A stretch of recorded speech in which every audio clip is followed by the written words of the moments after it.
Тюрбан үлгісі қазіргі сән әлемінде жоғары бағалануда.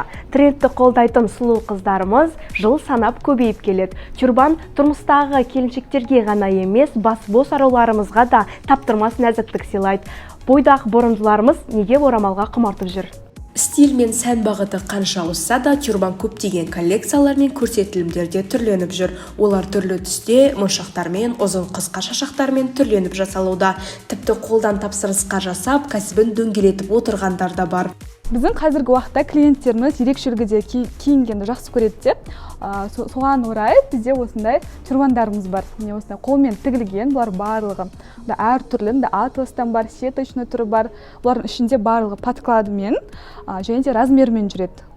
Осылар бізде өте жақсы өтуде, клиенттерімізге өте ұнайды. Тойларға болсын, той томалақтарға болсын, отырыстарға болсын өте әдемі, ерекше әдемі болып тұрады. Әсіресе тұрмыс құрмаған қыздар міне осындай орамалдар тағады, мынандай косынках, мынандай түрлері бар.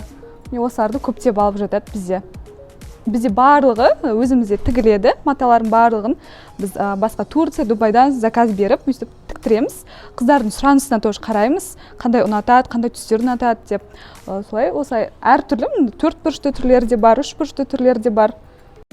Бастысы орамалды өзіңіздің ажарыңызға жарасымды әрі көлемді етіп дұрыс орай білу. Бір ғана айта кететін кеңес, таңдалған мата түсі бет әлбетіңізге, сонымен бірге киген киіміңізге үйлесіп тұратын болсын. Қазіргі жас қыздар орамал тағады. Бұның әсері бірінші блогерлердің әсері болып отыр. Екіншіден, шынымен де қазіргі жастарымыз өте білімді.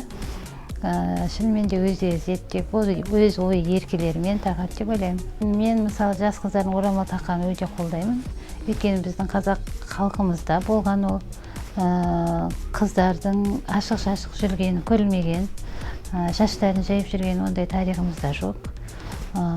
Жабық, әдемі киімде апаларымыз кимешек түрінде, осындай түрінде бізде қазақтың апаларымыз, әпкелеріміз көрсетіп кеткен, соны қолдап отыр қазір жастар.